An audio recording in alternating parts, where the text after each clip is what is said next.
Boys, जिनने भी fees नहीं भरी है वो अपनी फीस भरे। हाँ, हमारे स्कूल में जिन भी बच्चों की फीस नहीं भरी होती थी उनकी सामूहिक बेइज्जती होती थी। और उससे भी ज्यादा दर्द की बात यह है कि वो जो बच्चा थॉट पढ़ रहा है उसने भी फीस नहीं भरी है। स्कूल वालों ने इंटेंशनली उसको वो थॉट दिया था ताकि उसकी अंतरात्मा भी बेइज्जत फील करे। उस दिन हम सब बच्चों को असेंबली में 2 घंटे तक खड़ा रखा था क्योंकि हमारी प्रिंसिपल मैडम ने दिन रात मेहनत करके कोई सा तो नारी शक्ति का अवार्ड खरीद लिया था। लास्ट 2 पेटी बोल रहे हैं लोग। बाप रे, 2 किसको बोलते हैं आपको पता भी है? 2 में तो नहीं है। हाँ, लेकिन मैडम आप मानोगी नहीं, आपके पहले जितने लोग आए उनको मैंने 4 पेटी से कम दिया नहीं। चलो उठा लो इसको। अरे उसको नहीं, लाश को। ठीक है। मैम आपको दिख रहा है ना सामने का राम नाम?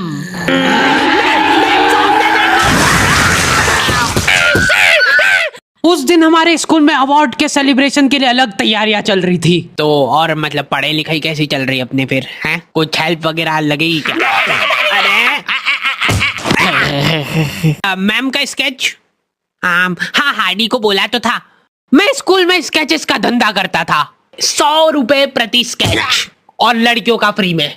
मैंने एक बार चमेली का स्केच बनाया था। उसने बनाने का बोला नहीं था, मैं खुद से बना के ले गया था। वो देख के वो एकदम इम्प्रेस हो गई और उसने जाके अपने बंदे को दिखा दिया। ये देखो हार्डी ने बनाया, कितना अच्छा बनाया यार, हूबहू लग रही हूँ मैं एकदम। उसका बंदा राजेश और उसके साथ 2-4 लौंडे लपाड़े और।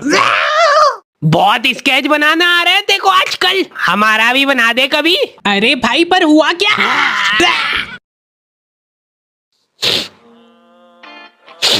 मैं रोते हुए एक ही चीज सोच रहा था कि ऐसा क्या गलत कर दिया यार मैंने। सिर्फ आई लव यू चमेली तो लिखा था मैंने।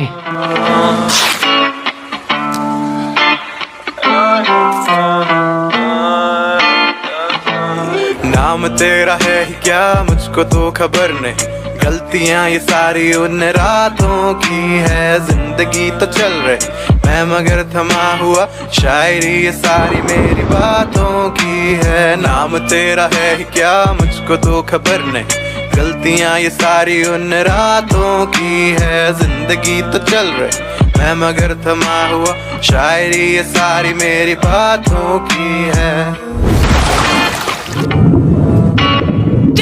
ये क्या बना के लाए हो? मिट्टू लग रहा है एकदम। निकलो।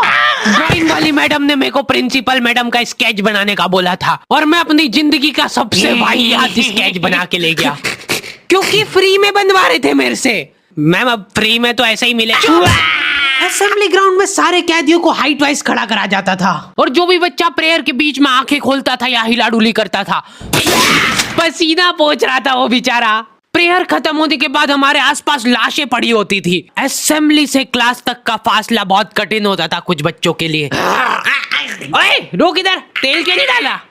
सर वो मेरे घर पे जो कोई भी तेल लगा के नहीं आता था उसको घसीट के काल कोठरी में फेंक देते थे लोग और वहीं पे 25 लीटर वाली सोयाबीन तेल की केन उसके ऊपर ढोल देते थे। सर मैं कल डाल के। बेचारे बच्चे फिर भी जैसे तैसे अपने क्लासरूम तक पहुंच रहे हैं और वहां पे टीचर के आते पते ही नहीं है।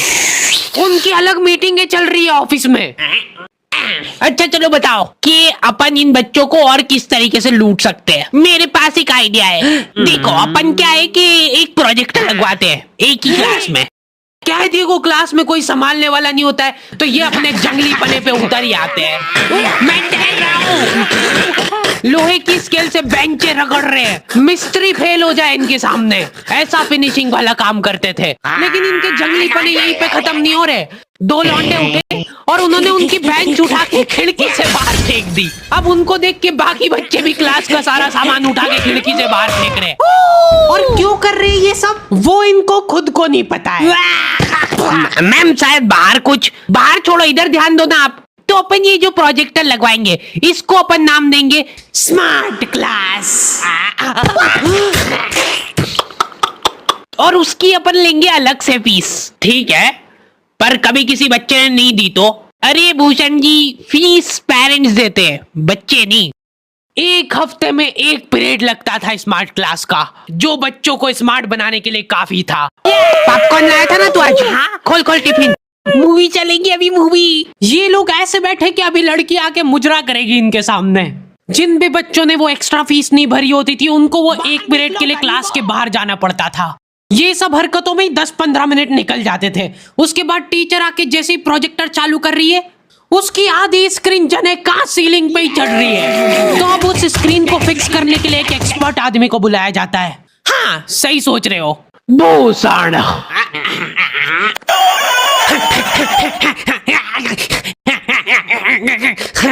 जो बेंच पे चढ़ के उस स्क्रीन को सेट करता है। यस। और जैसे ही प्रोजेक्टर चालू होता था पीरियड ही ओवर हो जाता था और जो गरीब बच्चे बाहर खड़े थे उनमें से गलती से एक ने क्लासरूम में झांक लिया। क्या देखा तूने? है क्या देखा? मैम कुछ नहीं, बस एक लाइट जलती हुई दिख रही थी मेरे को। 10 रुपए लगेंगे तूने जो 1 सेकंड देखा है उसके। ये सुविधा के कारण हमारे स्कूल के बच्चे इतना स्मार्ट बन गए थे ना। एक बार एक बच्चे को गुस्सा आया तो वो प्रोजेक्टर की डिस्प्ले केबल उखाड़ के ले गया घर। और अफसोस उस दिन के बाद कोई भी बच्चा स्मार्ट नहीं बन पाया। मैम जल्दी चलो ऊपर एक केस हो गया।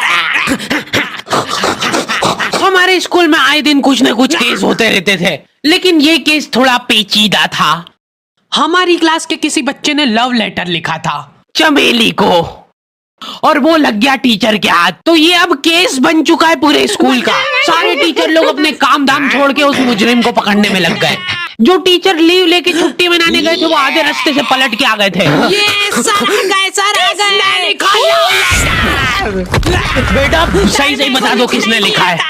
अब ये 10-15 टीचर लोग आपस में डिस्कशन कर रहे हैं। सर आपने लिखा है तो बता दो, अपन बात दबा देंगे। फिर इन्होंने एक और एक्सपर्ट टीचर को बुलाया। बेटा सुन लो, मैं शक्ल देख के बता देती हूँ एक बार में कि कौन है मुजरिम। तुम बाहर जाओ। हाँ तुम भी बाहर जाओ। तुम भी।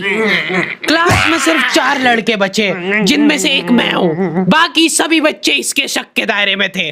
उन सभी बच्चों को काल कोठरी में ले जाके टॉर्चर किया जा रहा था। बोल दे बेटा क्यों लिखा है। इधर मैडमों को अलग चीजों की टेंशन हो रही थी। इसने चमेली में मात्रा तक गलत लगाई है। अरे रुको, इसका बाप भी बोलेगा सच। बोल दे बेटा क्यों लिखा था। बस हाँ बोल, तूने लिखा था। बोल। सर हाँ सर मैंने हाँ नहीं लिखा।